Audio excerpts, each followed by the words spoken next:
বৃহস্পতিবার অনেক ফুল ফুটেছে। জেনারেলি বেশি ফুল এখন আর ফুটছে না, গরমের জন্যই হয়তো। এই গাছটাতে আবার নিম অয়েলটা দিতে হবে, আবার সাদা সাদা হয়ে গেছে। এই দিনকে দিলাম সাদা জবা, এই সাদা জবা অনেকগুলো ফুটেছে। নিম অয়েল দিতেই হবে, প্রত্যেক সপ্তাহেই মনে হচ্ছে দিতে হবে, তবে গিয়ে কমবে। লাল জবা ফুটেছে একটা এখানে, এটা কালকে হবে। আমার টবে একদিকে লাল একদিকে সাদা, লাল সাদা দুটোকে এক জায়গাতেই করেছি। আর বহু দিন হয়ে গেল স্থলপদ্ম গাছে কোনো ফুল নেই, কুড়িও আসেনি। বর্ষাটা পড়লে ভালোভাবে, বর্ষা পড়লে পরে আবার বর্ষার টাইমে আবার ভালো কুড়ি হয়, মানে ফুল হয় আর কি। নয়নতারা এই একটা গাছই আছে, ডেলি একটা দুটো করে ফুল দিচ্ছে, বাদ বাকি এখনো ফুলের অভাব এখন আমার বাড়িতে। এই হলুদ অ্যালামন্ডাটা এখনও ফুল দেওয়া স্টার্ট করেনি। এটা হচ্ছে পিঙ্ক অ্যালামন্ডা, কুড়িও আসেনি, ফুল দেওয়া স্টার্ট হয়নি। আর এই যে সেই যে গাছটা নিয়ে এসেছিলাম না, যে দেখুন ফুল হয়েছে এতদিনে। এটা আবার নবনীতাকে পাঠাতে হবে, নবনীতা আমাকে বলেছে গাছে ফুল এলে পরে আমাকে ফটো তুলে পাঠাবি। এই গাছটার নামটা যে আমাকে কি বলেছিল আমার ঠিক মনে নেই, ভুলে গেছি। মানে টেক্সচারটা এর আসবে হচ্ছে ঘাসের মতন, পুরো জঙ্গল। কিন্তু যখন পুরো ঝাঁকিয়ে, মানে নবনীতার বাড়িতে আমি দেখেছি, ও আমাকে ফটোও তুলেছিল, মানে ফটো তুলে পাঠিয়েছিল, পুরো গাছটা ঝাঁকিয়ে হয়ে গিয়ে এই ফুলগুলো পুরো ভরে যায়।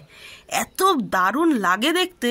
আমার এখনও টবে হয়নি, জাস্ট ঝাঁকানো স্টার্ট হয়েছে। এর মধ্যে আবার এই যে এইগুলো বড্ড বিরক্তি লাগে, এই যে এই জঙ্গলগুলো উঠে যায়, গাছের নষ্ট করে দেয়। কাঁচিটা এনে কাটতে হবে, এটা উঠছে না। তো দেখা যাক, যখন পুরো ঝাঁকিয়ে হবে তখন আশা করি ভালোই লাগবে। এইগুলো হচ্ছে কুড়ি, এই যে এইগুলো হচ্ছে কুড়ি। এরকম কুড়ি থেকে, মানে রোদের জন্য না, এই যে রোদের জন্য গাছ অনেকটা হয়ে গেছে, নষ্টও হয়ে গেছিলো। কালকে বৃষ্টি হয়েছে, ডেলি জল পড়াতে এইটুকু হয়েছে। আবার দুদিনের জন্য থাকবো না, তখন আবার কি হবে গাছগুলোর কে জানে। আর এই যে পিটুনিয়া এখনো টুকিটাকি ফুল দিয়ে যাচ্ছে। Good morning, welcome back to my channel. তো সকালবেলা ঠাকুর ঘরের কাজ কমপ্লিট হলো। এই ফুলটা খুলে দিই। কালকে রাত্রে একটু বৃষ্টি হওয়াতে না, ওয়েদারটা সকালের একটু হাওয়া ঠান্ডা ঠান্ডা আছে।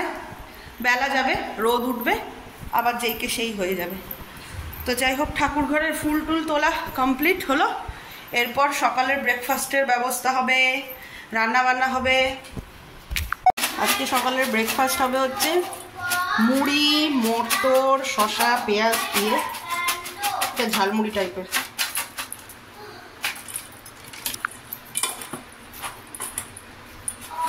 মার, অলির, মিস্টার দাসের, তিনজনের। এই মাছটা আমার ভাজা কমপ্লিট। আজকে পমফ্রেট মাছ নিয়ে এসছে, তো পমফ্রেট মাছের ঝাল হবে সর্ষে পোস্ত দিয়ে। তো ফার্স্টে মাছগুলোকে ভেজে নিচ্ছি। ওদিকে মাছ ভাজা হচ্ছে, আর এদিকে ঘুগনিটা ভাবলাম করে ফেলি। তো আজকে ফ্রিজে মাছ বার করতে গিয়ে দেখি ফ্রিজের এক কোণায় একটুখানি চর্বি রয়েছে, তো চর্বি দিয়েই ঘুগনিটা করব। ফার্স্টে পেঁয়াজ দিয়ে দিয়েছি, তারপরে মশলা, যেটা আদা রসুন কাঁচা লঙ্কার যে পেস্ট, সেই পেস্টটা দিয়ে দিয়েছি। দিয়ে মশলাপাতিগুলো দিয়ে দিলাম, ঘরের রেগুলার যে সমস্ত মশলা ইউজ করি সেগুলোই দিয়েছি। দিয়ে ভালো করে কষিয়ে নেব। ঠিক এই সময়েই আমি চর্বিগুলোকে, মানে মাটন ফ্যাট যেগুলো, সেগুলো ছোটো ছোটো করে কুচিয়ে নিয়ে ওইগুলো মশলার মধ্যেই কষিয়ে নিচ্ছি। মানে ভাজা ভাজা হয়ে যাবে, মানে আলাদা করে আর ভাজতে হলো না সেটাকেও। এদিকে আমার সর্ষে আর পোস্তটাও পেস্ট করা হয়ে গেছে, আমি একটু, আর মাছ ভাজাও কমপ্লিট। তো ওই মাছ ভাজার তেলেই আদা পেঁয়াজ রসুন কাঁচা লঙ্কার পেস্টটা দিয়ে ভালো করে নেড়ে কষিয়ে নেব। আর ঘরের যা রেগুলার মশলা থাকে, নুন আর হলুদই দেবো, জিরের গুঁড়ো ধনে গুঁড়ো কিছুই দেবো না। ফাইনালি আমার যেই ড্রেসটা আসার জন্য আমি ওয়েট করছিলাম, এক্সাইটেড ছিলাম, সেই ড্রেসটা চলে এসছে। ডেটের 2 দিন আগেই চলে এসছে।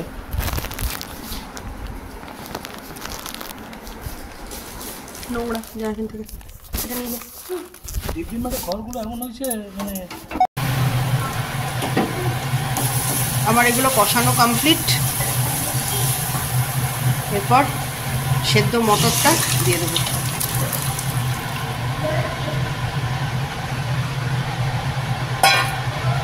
সেদ্ধ মটরটা দিয়ে একটু ফুটতে দেবো কিছুক্ষণের জন্য, কারণ চর্বিটা তো আমি একদম কুচি কুচি করে কেটেছি, ওটা একটু সেদ্ধ হওয়ার দরকার আছে। ড্রেসটা দেখে মনটা একদম খারাপ হয়ে গেল, কারণ মেটেরিয়াল খুব ভালো, সবই ঠিক আছে, কিন্তু ব্ল্যাক যে কালারটা সেটা কুচকুচে ব্ল্যাক, মানে ডিপ ব্ল্যাক হয়নি, সেটা ফেডেড ব্ল্যাক হয়ে গেছে, বাজে হয়ে গেল জিনিসটা। কিছু করার নেই, হাতে মাত্র 2 দিন, আর ওটাকে রিটার্ন করার কথা ভাবছি না, দেখছি ওটার কি করা যায়। তো এখন তরমুজ কাটলাম, সবাই মিলে এখন তরমুজ খাওয়া হবে। দেখো খেয়ে কিরকম, মিষ্টি না টক না নোনতা না ঝাল। তরমুজ আবার টক হয়? সকাল থেকে আমি খাইনি।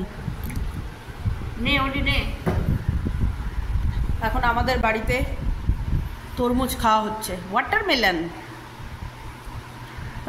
তরমুজটাও ধোকা দিয়ে দিল আমাদেরকে ব্যাং, মিষ্টি না পাঞ্ছা। তাই বাড়ি শুদ্ধ সবারই এখন আপত্তি, এতগুলো তরমুজ খাবেটাকে। আমি তো ভাই সকালে ব্রেকফাস্ট করিনি, আমি 4-5টা অগত্যা খেতে হবে, কারণ পেটে ছুঁচো দম দিচ্ছে, এদিক ওদিক দৌড় লাগাচ্ছে। আছে তো কতগুলো। 12 মাসের আম গাছ আছে, 12 মাস। হ্যাঁ 12 মাসের আম গাছ আছে। ছবি একটা কিনে বলে সবুজ নয়। 12 মাস মিষ্টি মিষ্টি হয় পাঞ্চা পাঞ্চা, সেই সিজন আর অক্সিজেন। সিজনের জিনিসটা যত ভালো হবে অক্সিজেনের ততটা ভালো হবে না। তরমুজ শেষ করলাম করে এখন আম, এই বছরের এই প্রথম আম এলো আমাদের বাড়িতে, তো এখন আম কাটাকাটি চলছে, তারপরে ঝপাত ঝপাত করে পাতে পড়ে যাবে।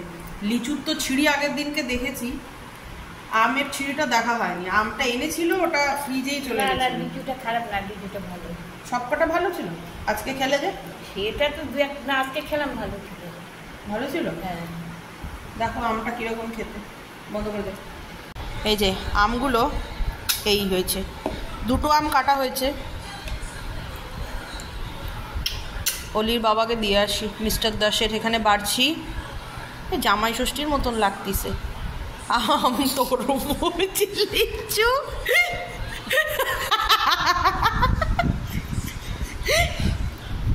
এই যে জামাই ষষ্ঠীর মতন বেড়ে দিলাম। কিছু বলবে? আমার মা যেটা করবে সেটা আমি করে দিলাম। কিছু বলবে? কিছু বলবে না তো? খাও, খেয়ে আমগুলো আর তরমুজটার বলো আমাকে, আম আর তরমুজটা লিচুটার কতটা মিষ্টি, কিরম মিষ্টি সেটা বলে, নিজেই বাজার থেকে কিনে নিয়ে এসছো। ঠিক আছে বলছি।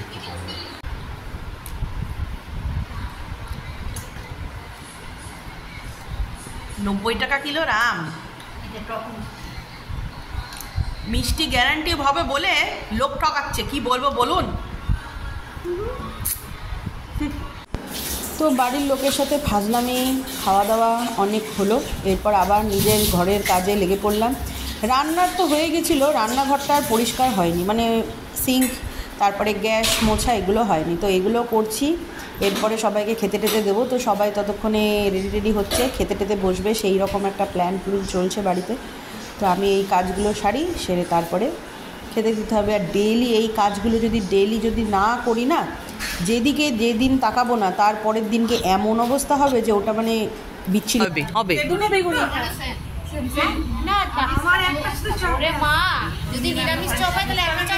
সবাই অর্ডার দিয়ে দিয়েছে।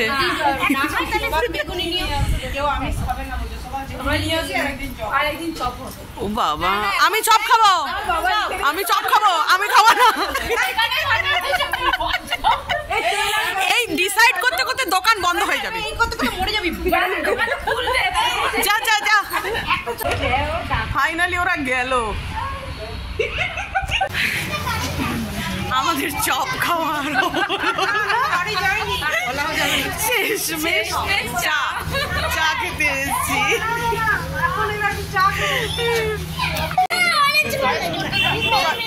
ওদের চয়েস করতে দাও, বেরিয়ে।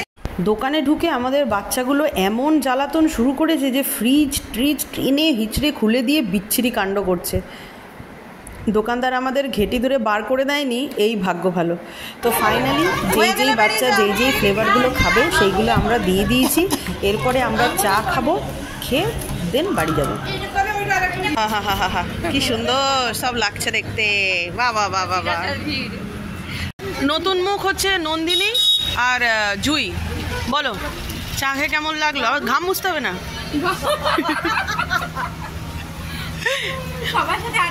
পাগল পানা। এরকম ঠেকে বসে চা খেয়েছো কখনো? খাওনি? হেসেই কুপকাত হয়ে যাচ্ছে।